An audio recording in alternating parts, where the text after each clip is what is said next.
Okay, golfing idiots, today we're going to re-grip a club. So hope the fan noise is not bothering you too much, but it's kind of hot out here in the workshop. First things first, got to have a club that's ready to go. Place it in the vise. Doesn't have to be extremely tight. I usually do it face up with the label, just depending on how go ahead and line up the shaft so that it's easy to put the lines with your grip. Go ahead and set that up as far as even on there. Just my little thing, but you can do it any way you want. Got to have a tank as far as to catch your solvent down here at the bottom with the grip station.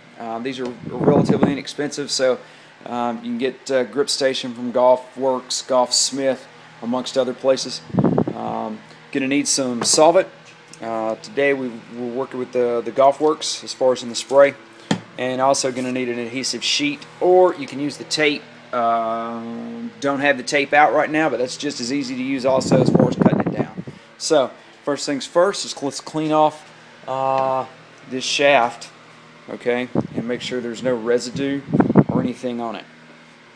Alright, now once we've done that, we're going to take our grip tape and we're going to place it on the shaft. It's two-sided. Make sure there's just a tiny overlap on the back, on the butt end of the club. That way you can twist that off, and I'll show you. And it keeps the solvent from going down into the shaft and potentially, you know, getting to the head. So that's the reason for just the slight overlap. All right. Place the tape. Make sure it's even. Like I said, with a slight overlap. You know, no more than a 1/4 inch. It's probably about 1/8 is what I've got right there. So we'll take it and just wrap and push as far as one side and then down on the other. Okay. Make sure you get it.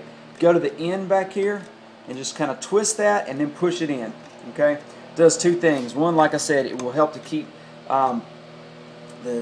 potentially helps to keep the solvent from entering the shaft and going down to the head and messing with the epoxy.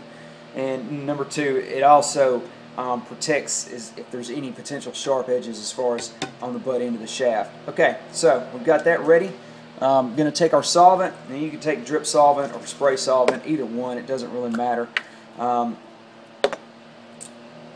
the finger over the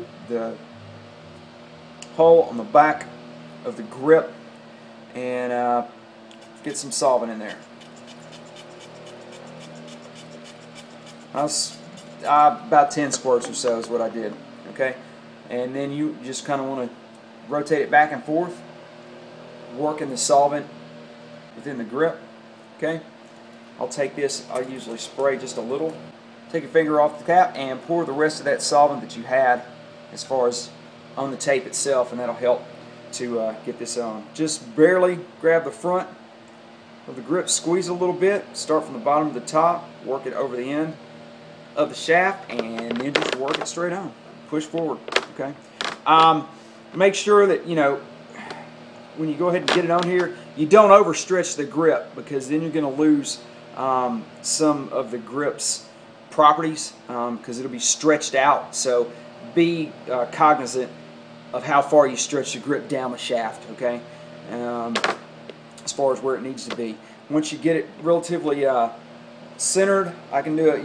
I'll do a basic adjustment here with the lines and the head, since I've already got it lined up where I can look at it easy. Take a rag, spare rag, go ahead and wipe off excess solvent that you've got on the outside and on the shaft. Okay.